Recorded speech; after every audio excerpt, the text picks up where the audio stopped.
gente vai voltar a falar da gravidade da Covid-19, que parece estar sendo minimizada por muita gente, principalmente desde as festas de fim de ano. A Elva vai participar da gente de uma entrevista, não é mesmo, Guilherme? Exatamente, o resultado dessa falta de cuidado a gente já está vendo em alguns números da doença que estão aumentando de maneira considerável desde janeiro. E quem vai bater um papo com a gente sobre essa gravidade da doença é a médica pneumologista Fernanda Miranda. Fernanda, boa noite. Como é que nós podemos enxergar quando o Maguito diz que é uma doença traiçoeira? A Covid-19 é traiçoeira por quê? Boa noite. Eu acredito que primeiramente porque nós temos muito pouco tempo de convivência com essa doença ainda, né? É uma doença que foi conhecida por nós humanos há um ano, né? Está fazendo aniversário de um ano.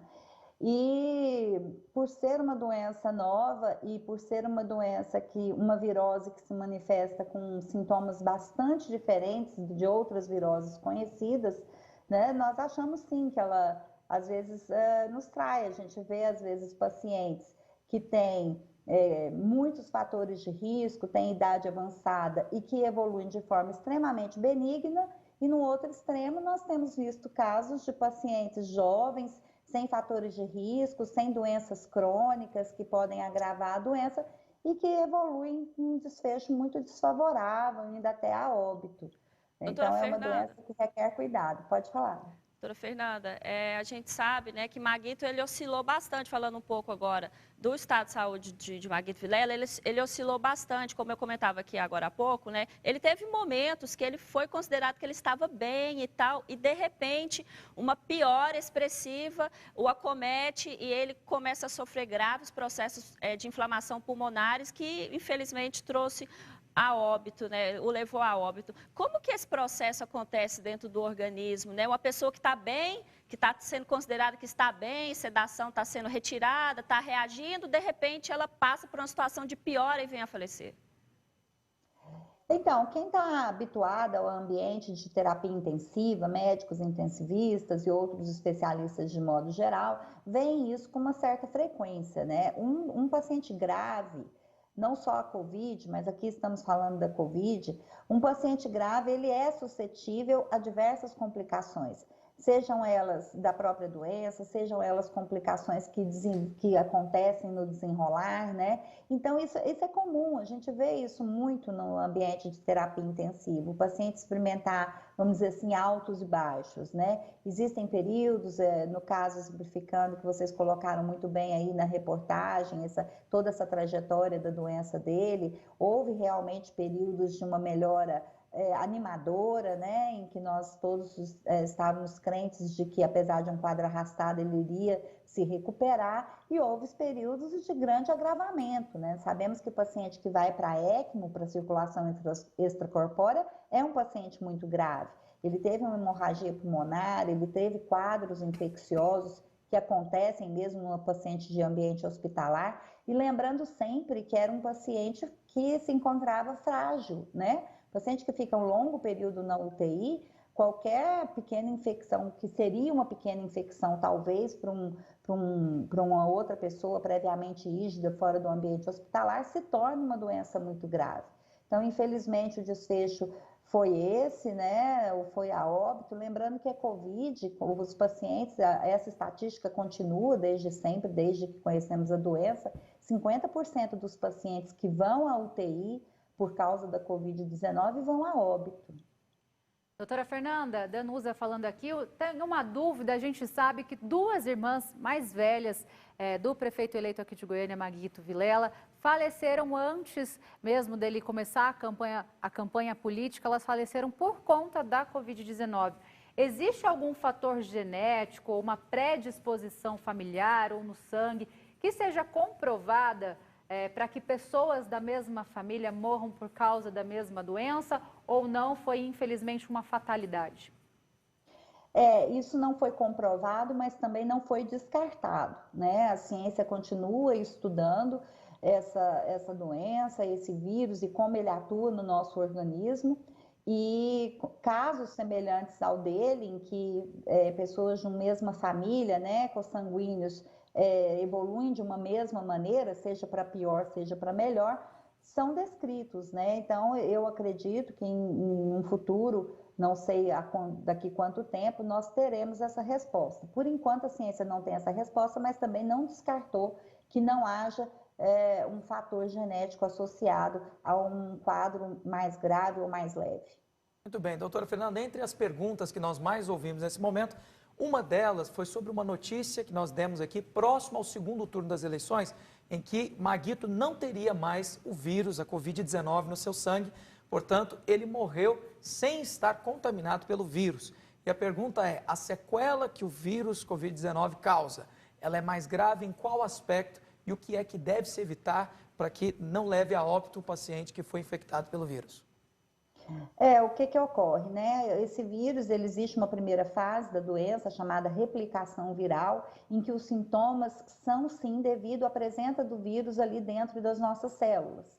A partir ali do 7º, 8º dia, e hoje em dia os organismos internacionais e nacionais, vocês já devem ter noticiado isso também, a gente libera o paciente, vamos dizer assim, daquele isolamento domiciliar rigoroso, porque ele não transmite mais a doença após 10 dias de iniciados os sintomas, desde que ele não tenha mais febre.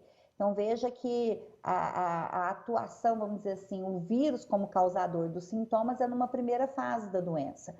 Passando à segunda fase, essa segunda fase inflamatória, ela nada mais é do que de uma reação exacerbada, exagerada do nosso sistema imunológico contra aquele vírus, e a partir daí podem haver complicações desse processo inflamatório e outras infecções podem se juntar, infecções bacterianas, não tão frequentes quanto na H1N1, mas pode acontecer, infecções fúngicas. O paciente que tem uma doença crônica, aquela doença pode ser descontrolada. Então, o paciente que é um diabético, ele descontrola a sua doença por esse mecanismo inflamatório. É a chamada, que vocês também já devem ter ouvido falar várias vezes, né? Nós chamamos isso de tempestade de citocinas, né? Ou tempestade citotóxica. É essa reação exagerada do nosso organismo que leva a esse processo inflamatório e que causa o prolongamento da doença e o agravamento da doença, né? Você me perguntou sobre como fazer, né?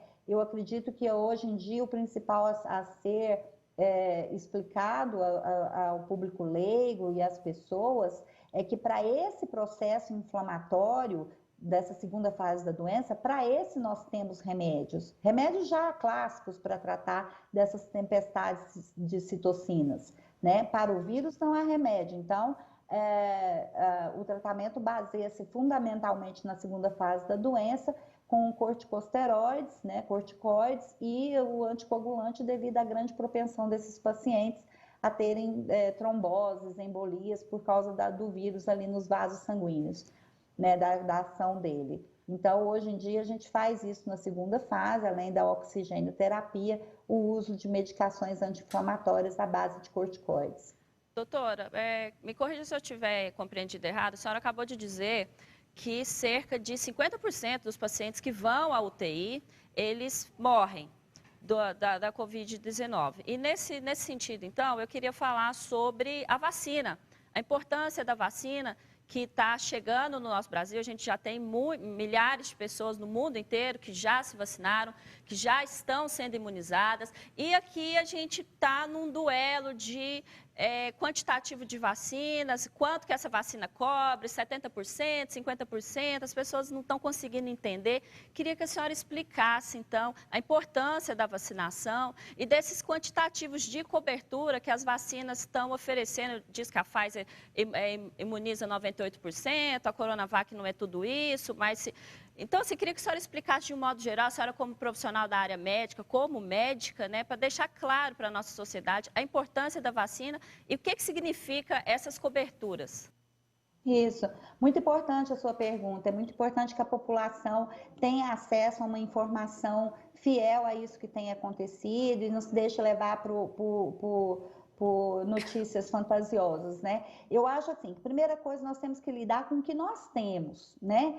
Sabemos que há uma vacina da Pfizer que, através dos estudos científicos, do estudo da vacina mostrou uma eficácia maior do que nós temos. Só que não temos ainda, né? Se tivermos a vacina da Pfizer aqui no Brasil, ótimo, mas não é ela, vamos dizer assim, que está aí pronta para chegar, vamos dizer assim, né? A vacina pronta para chegar que nós temos é a Coronavac e talvez a vacina de Oxford da AstraZeneca chegue antes até do que a vacina da Pfizer. Essa grande celeuma que se fez essa semana em relação aos dados publicados pelo Butantan, eu pessoalmente, desculpe, eu acredito assim, houve uma certa confusão ali do Instituto Butantan em apresentar os dados de forma que a comunidade científica ficasse satisfeita logo de prontidão. Então, houve assim, uma insatisfação de nós, médicos, profissionais de saúde, e que estamos habituados à literatura científica,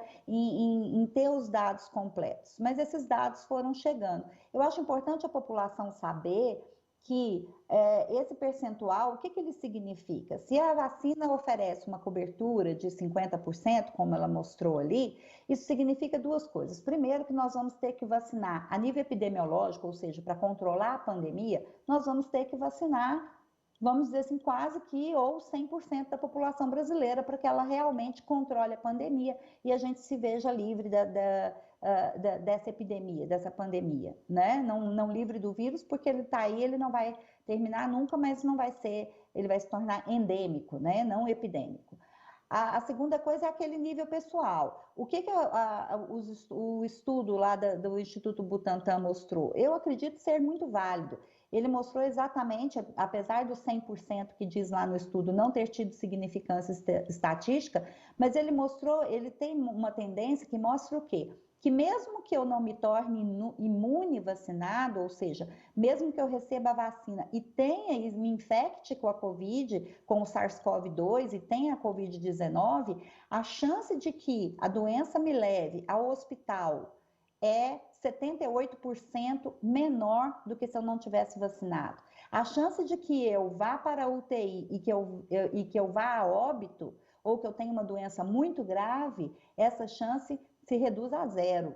Então, eu acho que talvez as pessoas, por desconhecimento das vacinas de modo geral, a vacina do Butantan se mostrou com números bastante semelhantes à vacina da coqueluche, por exemplo.